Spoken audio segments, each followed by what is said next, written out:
All right, everyone, a happy Sunday afternoon. I am King Phi, meteorologist Adam Claibon. Wanted to come on here earlier here into the afternoon and kind of just give you an update as to what's been happening here throughout the day, where we are in terms of some of those temperatures out here across western Washington, because we are currently in our heat advisory right now. We're going to stay in that until 10 p.m. tomorrow night on Monday night. So we're going to give you the details on that because that does not include everyone here in western Washington. We're going to also update you as far as what's happening right now and any sort of records that we might have here as we go on into the afternoon. It looks like some records are in play today. Tomorrow, the highs are more so into the mid to upper 80s, and records are more so into the mid 90s. So they might be safe for tomorrow. Just a brief cool down on the way for Monday, but still really hot. We're going to go over that and then tell you about some cooler air coming in later on into the week. But let's go ahead and talk about what's happening here for today, because those record high temps we were keeping an eye out for in a few spots, mainly around Seattle, out at SeaTac Airport, where the forecast is at 87, and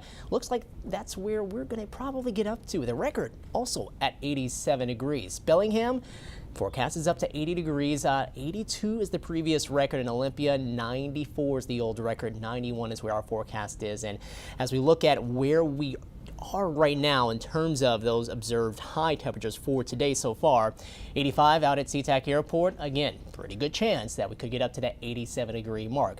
We're at 79 so far, and this is as of about 3 p.m. here into your Sunday afternoon. So looks like we're close there to Olympia, 87. It's going to be tough to get up to that 94, and even out towards the coast to Quileute and Hoquiam, 82, 84 is the old record for you out at Quileute. 93 in Hoquiam. That's going to stay safe for today. And out towards the coast, really, we're not experiencing this really high heat across the area, thankfully, out there. And if you are trying to beat the heat, that's where you needed to go here today. Tomorrow for sure, as we're going to get more of that onshore flow to return. But let's go over to the latest right here. Heat advisories are in effect now until 10 p.m. tomorrow, and you can see the areas that are shaded in orange. It does not include everyone here in western Washington. Only those of us in the Kitsap Peninsula, across parts of Puget Sound, more interior parts of South Sound too, probably more of the prime spots if we are going to see the 90 degree mark today. And another spot that could have a pretty good chance, some of those foothill communities down into Pierce and Thurston counties, maybe even King counties too. We keep the heat around areas of the foothill communities up around Skagit and Whatcom County and Snohomish County too, but as you get closer to the water around those coastal areas up there, we're actually not expecting things to be nearly as hot, and that includes us across Camino, Whidbey Island, and the San Juan Islands as well, and none of us across the Olympic Peninsula. So we got some areas that are experiencing some relief from the heat, but those of us who are in these larger cities, this is what's really going to happen for us. We have this urban heat island effect. Essentially, what that means is, I'm going to show you right here, you have that solar radiation coming down from the sun, and it gets absorbed into the concrete. And since we have a ton of that here into some of these larger cities, that is absorbed a lot more, and we hold that heat for quite a bit longer too, and that helps to heat things up more so around the cities as opposed to some of the rural areas and into some of those areas that have a lot more vegetation. Now, during the night, we do see some of that begin to work its way back into outer space as it escapes back into the atmosphere.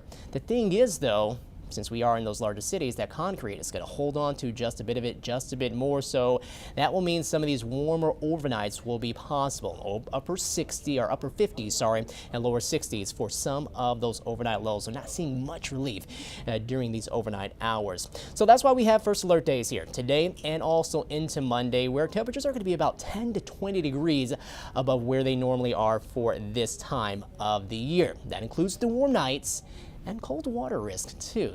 Cold water shock is nothing to play around with, even if you are an experienced swimmer. So we're going to talk about that a little bit here. And we're including areas here around Puget Sound, as well as more of the foothill communities, the Cascade foothill communities, where we're going to see some of those hottest temperatures.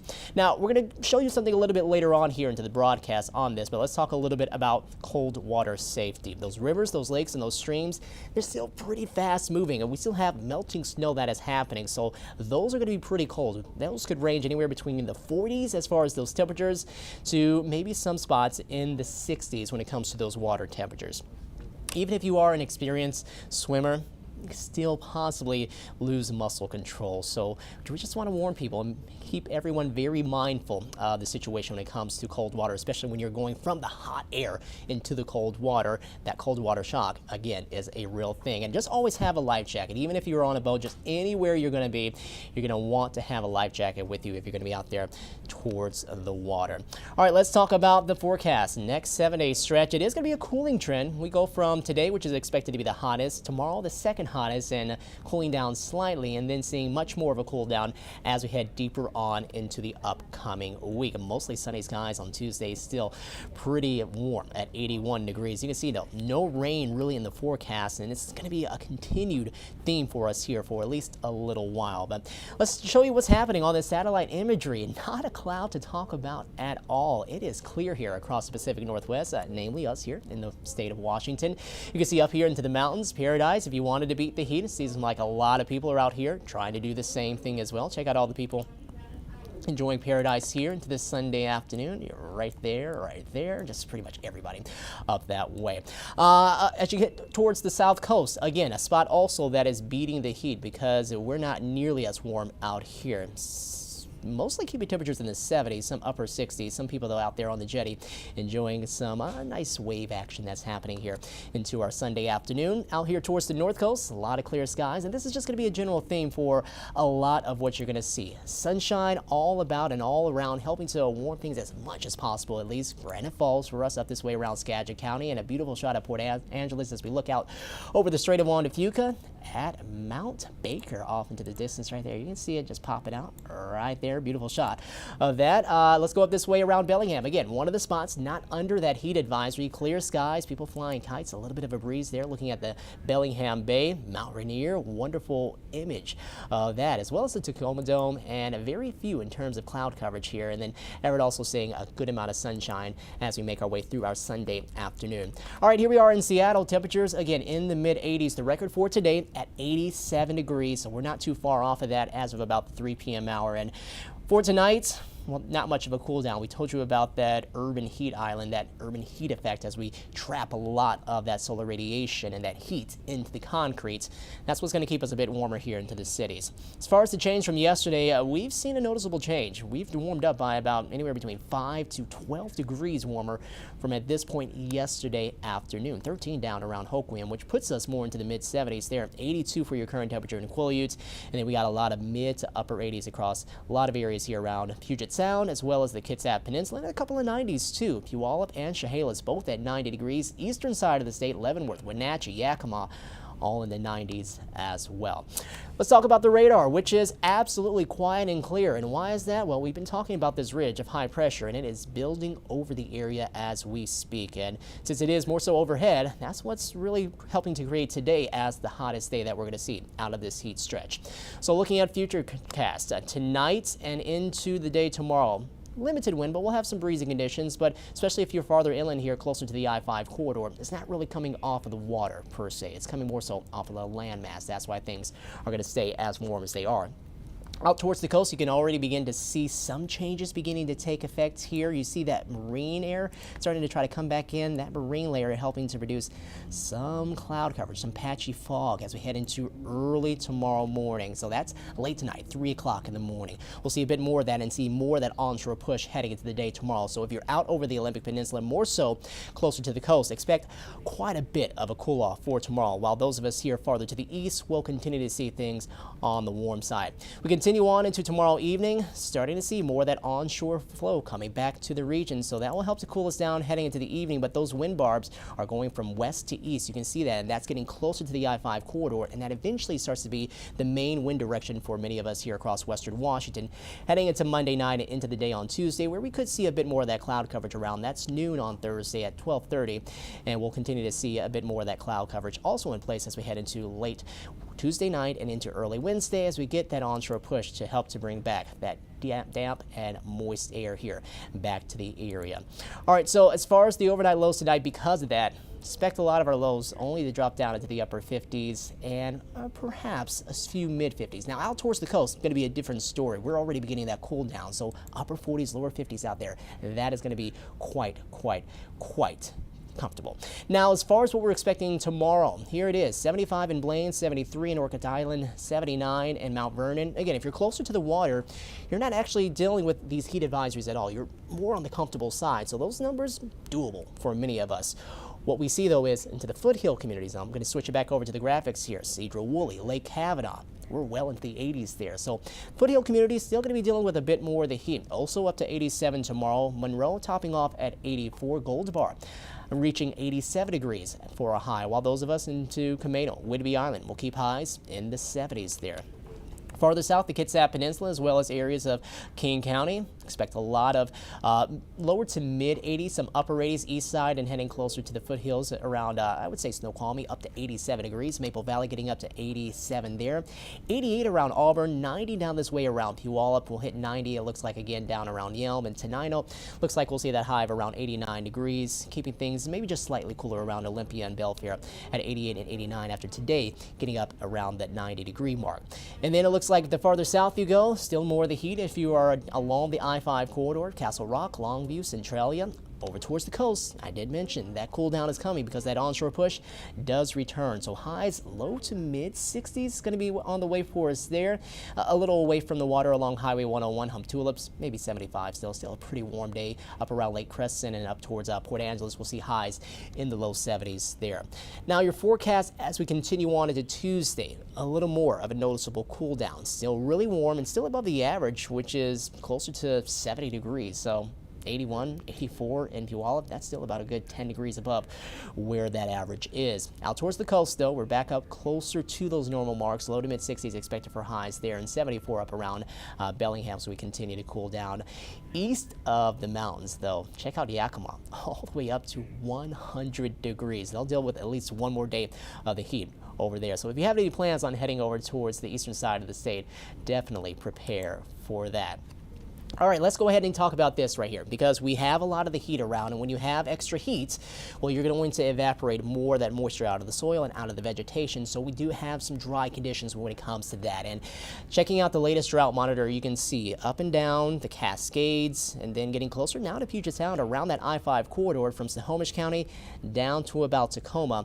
We do have moderate drought conditions. Now, the yellow that you're seeing, those are areas where we have abnormally dry soil. It's not technically drought, but what it is essentially is that if we continue on into this trend, most likely we probably will see drought conditions develop over into those locations. So it could either mean going in or coming out of a drought. And in our case right now, it could possibly mean if we don't get any substantial moisture, probably going into drought conditions there. But thankfully, this is still more on the lower end of the drought range that you see right there, going from moderate drought all the way up towards exceptional drought. So not terrible news, but definitely, since we are seeing such a dry forecast and since things have been hotter here recently, it's not the greatest of news either.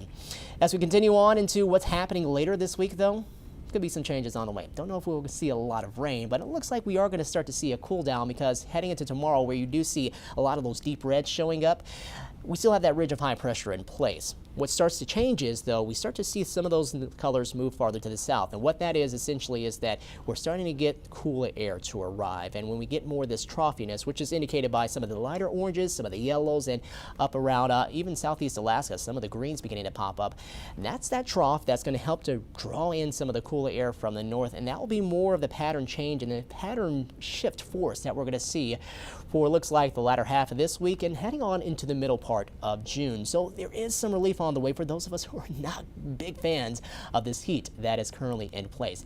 That's going to hang with us here as we head on into the latter part of the week and then up into the weekend, Saturday, 3 p.m. Check it out. We still are dealing with that same pattern, and we're going to keep that around, it looks like, at least through the weekend and into the part of next work weekend. Again, more the middle part of the month might be what we see here when it comes to this. And in terms of any sort of rainfall we might get from that, let's talk about that right now, because we're going to see this shift start to take shape as we head into the middle part of the week. So here we are at Wednesday at 8 o'clock in the morning.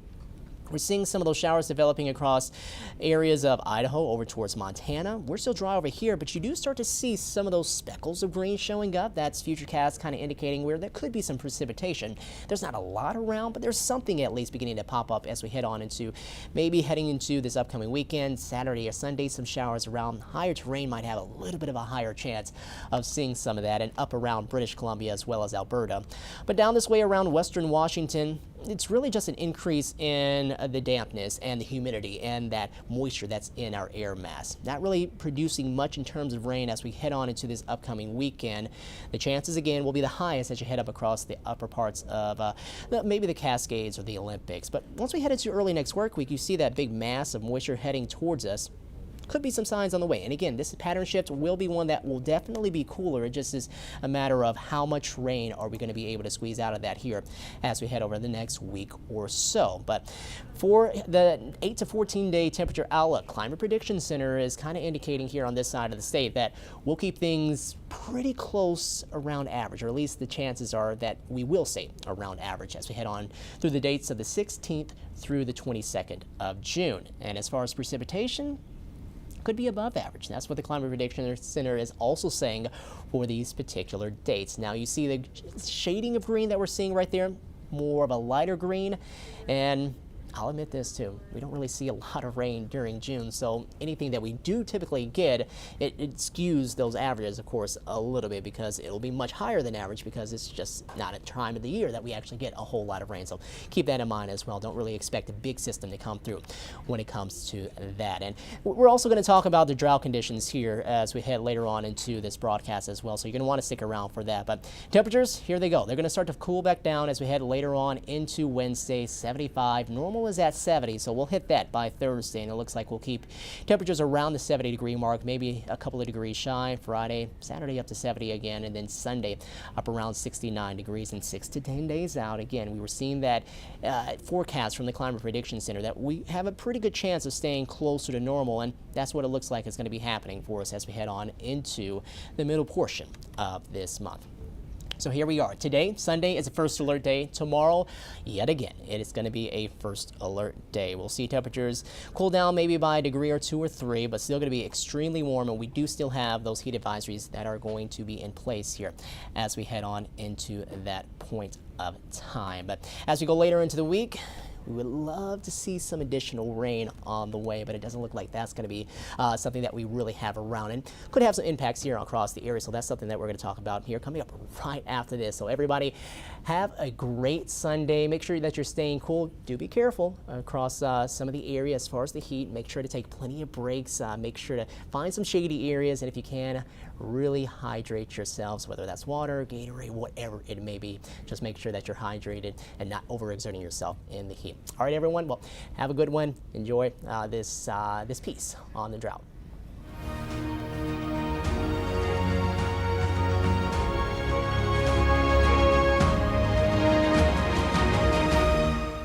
The sunshine over our area tonight is a welcome sight for a lot of people, but it's another hit for the worsening drought status in western Washington. Meteorologist Leah Pizzetti with our Environment Northwest team walks us through the latest report just out today. It was already bad, and this update confirms that it's worsening. Take a look at this. This was the drought report released by the state in April, and this is the newest one released today. You can see a good portion of the state is now orange. All of those areas are now under a drought declaration.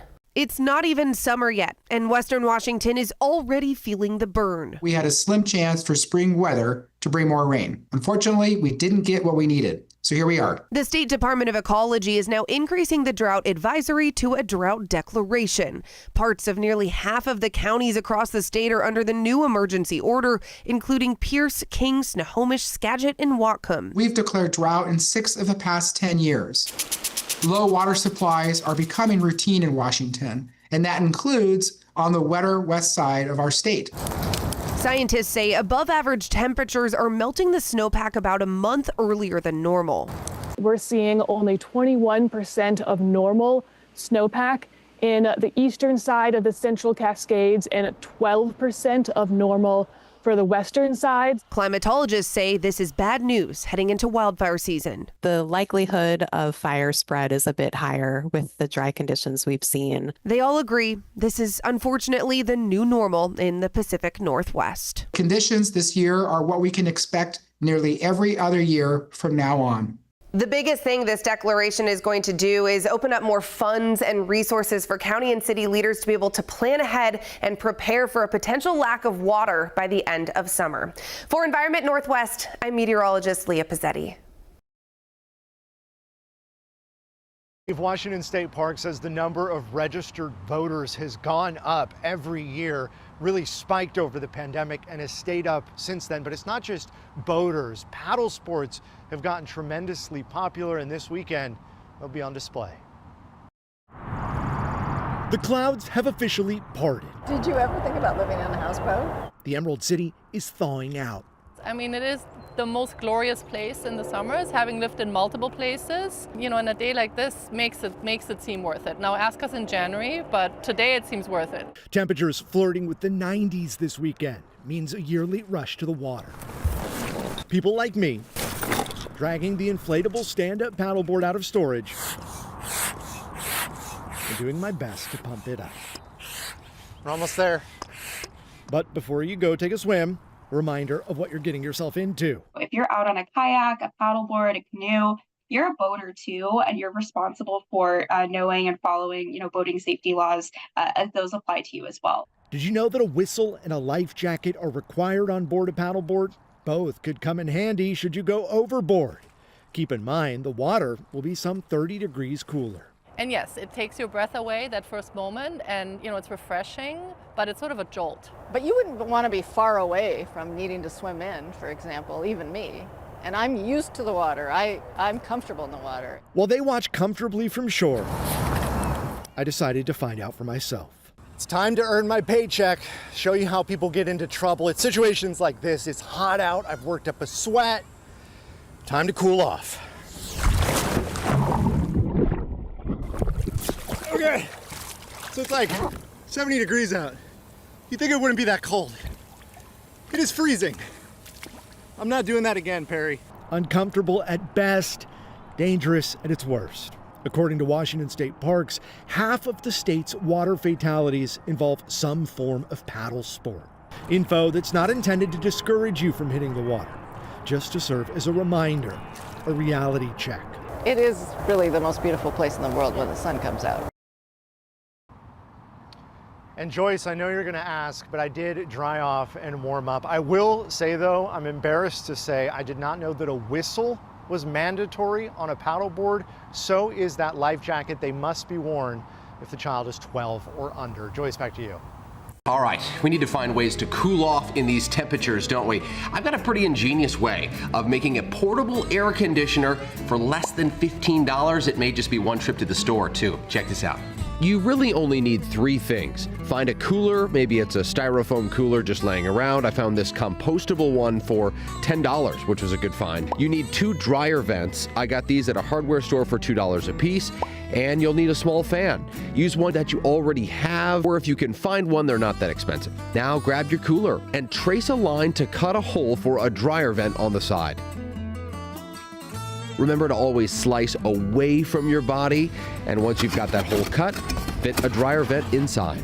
Now do the same thing for the other side of the cooler. Next up is the fan. Time to cut a hole for that on top.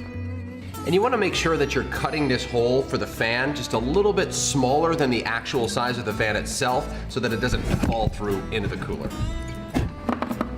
Now before you put on the lid and the fan, you've got to make the inside of the cooler cold, right? I just grabbed whatever ice pack I could find, stuff it inside your cooler. You could even use frozen food, make sure that doesn't go to waste. You've got to make it cold. Now, time to put on the fan.